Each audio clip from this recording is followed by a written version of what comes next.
Армысыздар, құрметті көрермендер. Әл-Фараби телеарнасы апталық жаңалықтар қызметінің арнайы шығарылымын қабыл алыңыздар. Сіздерді мен, Назерке Тоғжан, осы аптадағы басты жаңалықтармен таныстыратын боламын. Әл-Фараби атындағы Қазақ ұлттық университетінде ректор Ғалымқайыр Мұтанов пен Түркияның Қазақстан Республикасындағы бас консулы Рызақаған Йылмазбен кездесу өтті. Екі жақты кездесу барысында білім мен мәдениет саласы талқылады. Ректор Ғалымқайыр Мұтанов бас консулға оқу ордамыздың жеткен жетістіктерімен, басқа да әлемнің үздік университеттерімен жақсы қарым-қатынасты екендігін айтты. Одан әрі кездесу екі жақтың ынтымақтастығы туралы жалғастыра отырып, түрік мемлекетінің еліміздегі бас консулы Йылмаз мырза болашақта технопарктерді құруға назар аударды. Тағы бір айта кетерлігі, ұлттық университетімізде түрік кафедрасы бар. Бұл кафедраның студенттері тек қана үкіметтің ғана емес, сонымен қатар шетелдік инвесторлардың гранттары есебінен де оқиды. Нұрболат Әбубәкір, Әсел Сапарбай, Айдар Күрдібаев, Әл-Фараби арнасы.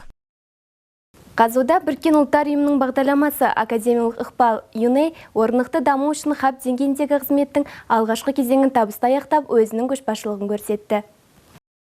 7 наурыз күні болған шараға Біріккен ұлттар ұйымы академиялық ықпал бағдарламасына Қазақстан және шет мемлекеттерінің жоғары оқу орындары қатысты. Онлайн конференцияға Сорбонна институтының Қазақ ұлттық педагогикалық университетінде Біріккен ұлттар ұйымының академиялық ықпал бағдарламасы өкілдерінің жаңа мүшелері қатысты. Сонымен қатар бұл конференцияға Абай атындағы Қазақ ұлттық педагогикалық университеті, Жүргенов атындағы Қазақ ұлттық өнер академиясы және Тұран университеті қатысып, Қазақстан консорциумның Біріккен ұлттар ұйымы бағдарламасы аясында бірлесіп жұмыс істеуге дайын екендіктерін білдірді. Әл-Фараби атындағы Қазақ ұлттық университетінің бастамасымен ұйымдастырылған онлайн конференция барысында аталған бағдарламада білім беру және ғылыми зерттеу арқылы орнықты даму саласындағы 17 міндеттерді іске асыру жан-жақты талқыланды. Бекет Айсұлтан, Әсел Сапарбай, Шыңғысхан Медербек, арнайы Әл-Фараби арнасы үшін. Кереметте керемет дүкен ашылды. Алматы қаласының 1000 жылдығына орай және де 1000 қайырымды іс жобасы аясында Әл-Фараби атындағы Қазудың керемет студенттерге қызмет көрсету орталығында әлеуметтік дүкеннің ашылу салтанаты өтті. Ары қарай қуанышты бөлісіп қайтқан тілшіміз тарқатсын. ТМД елдерінде теңдесі жоқ керемет студенттерге қызмет көрсету орталығы Қазу студенттерін бүгін тағы бір қуанышқа кенелтті. 11 наурыз күні аталмыш орталықта студенттерге арнайы қызмет көрсететін әлеуметтік дүкендер желісі ашылды. Әлеуметтік орталықтың құрамына супермаркет, кітап дүкені, дәріхана, сән салоны, кір жуу бөлмесі, фотостудия, студенттік кафе және кинотеатр қызметтерін қоссақ болады. Мұның барлығы студенттер үшін. Все это для студентов. Ректорымыздың Әл-Фараби University Smart City жобасы аясында басталған керемет орталығында 500-ден астам қызмет түрлері ұсынылса, оның 150-і әлеуметтік дүкен қызметтері болып табылады. Бұл қызмет түрлері Қазудың студенттері мен ұстаздарына да арналады. Бұл жерде ректордың өте көп жұмысы сіңді, өйткені бәрі қолдан келісіп, осы басшылармен, ректоратпен келісіп бәрі жасалған тілегіміз. Мұнда ашылған ең тиімді қызметтердің бірі супермаркет. Аталған супермаркетте сапаның барлығы, бағаның қолжетімділігі, уақытының тиімділігі студенттерді қуантпай қоймады. Біріншіден, оларға бұл өте тиімді, жалға қаржы алмайды, бізде баға да барынша төмен, тіпті осы уақытқа дейін біздегі бағаларға таңданып жатқандар да бар. Студенттер өте риза деген ойдамын. Салтанатты шараға келген қонақтар әлеуметтік дүкен ұсынған өзге де қызметтермен танысып, өз бағаларын беріп қайтты. Олжан Ибраим, Шыңғысхан Медербек, Әл-Фараби арнасы. 17 наурыз күні Мұхтар Әуезов атындағы Әдебиет және өнер институтының ұйымдастыруымен ұлы ағартушы педагог Ыбырай Алтынсариннің 175 жылдығы тойланып өтті. Қазақстан Республикасы Білім және ғылым министрлігі, ғылым комитеті және Мұхтар Әуезов атындағы Әдебиет және өнер институтының ұйымдастыруымен Ыбырай Алтынсариннің туғанына 175 жыл толуына орай Ыбырай Алтынсарин тағылымы атты республикалық ғылыми теориялық конференция өтті. Конференция барысында ұлы ағартушы ұстаз Ыбырай Алтынсариннің жазған еңбектерін талқылап, ғалымдар өз ойларын ортаға салды. Ыбырай Алтынсарин нағыз халықшыл жазушы, өмір шындығын озық идея тұрғысынан таныта білген кемеңгер суреткер, аса қажырлы қоғам қайраткері, заманның ең маңызды мәселесін көтеріп, жыр төккен азамат. Ақын, жаңашыл жазушы, сол жаңашылдықтың тынымсыз жаршысы. Ыбырайдың сол кездегі айтқан, жазып қалдырған дүниелері әлі де өзекті. Педагог ретіндегі оның ой көзқарастары бүгінгі ғылымда да, бүгінгі педагогия ғылымда да алатын орны зор. Смарт университетке Smart Advisor қажет. Осындай талапты басты ұран еткен Қазу студенттер сенаты Smart Advisor 2016 байқауын ұйымдастыруда. Осыған орай баспасөз мәслихаты өтті. Тілшім бейнематериалында толығырақ. Университетімізде дәстүрлі түрде өтетін Smart Advisor байқауы биылда жалғасын тапты. Студенттер мен ұстаздар арасында тығыз қарым-қатынас орнатуды мақсат ететін бұл сайыс жыл сайын өз форматын өзгертіп түрлі жаңалықтармен толығуда. 11 наурыз күні ұйымдастырылған баспасөз мәслихаты да Smart Advisor 2016 байқауының басты мақсаттары мен талаптарын айқындап берді. Студенттер мен ұстаздардың назарын аударған бұл жобаға қызығушылық тудырған демеушілер де аз емес.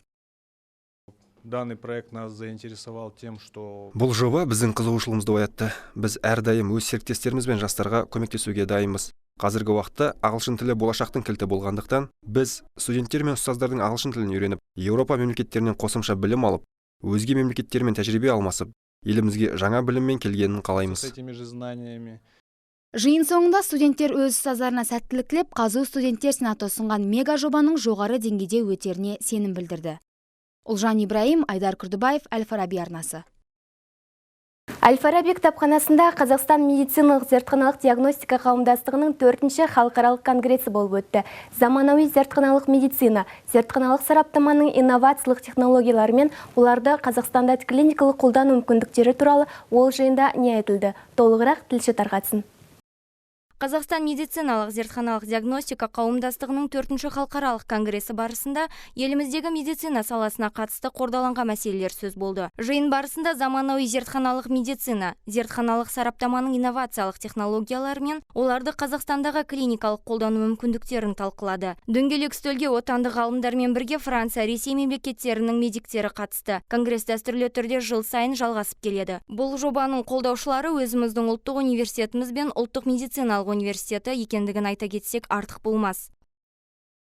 Мы благодарны. Әл-Фараби атындағы Қазақ ұлттық университетіне өз алғысымызды білдіреміз. Себебі бүгінгідей халықаралық форумды өткізуге мұрындық болып, осы салаға заманауи медициналық технологиялар енгізуде бізде білікті мамандарымызды осы оқу орталығына жұмылдыратын боламыз. Нашего учебного центра.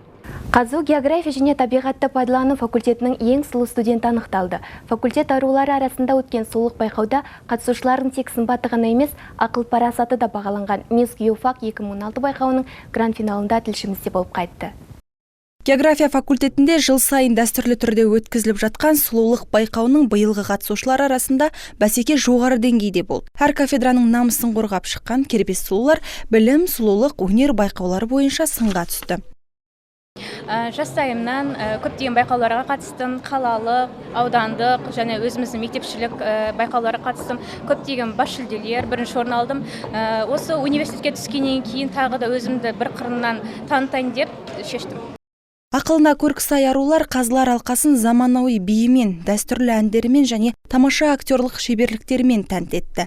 Гранд-финалға өткен 5 қатысушының арасынан озып шыққан туризм кафедрасының 1-ші курс студенті Динара Оралбекова бас жүлдені иеленіп, Мисс Геофак 2016 атанды. Байқауға төрелік еткен қазылар алқасында атақты сәнгерлер мен белгілі азаматтар болып, факультеттің ең үздігін анықтауға Мисс Қазу 2015 Айсұлу Байсенгерова да өз үлесін қосты.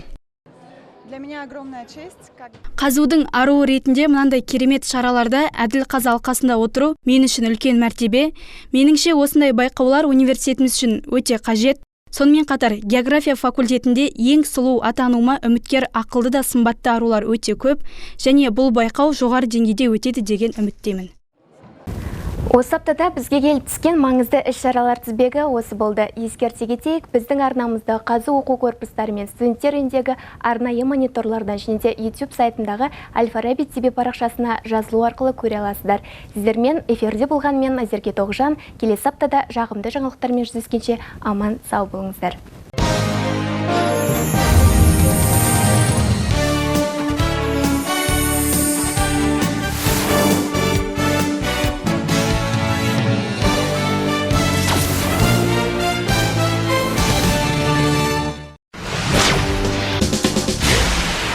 Әл-Фараби телеарнасы.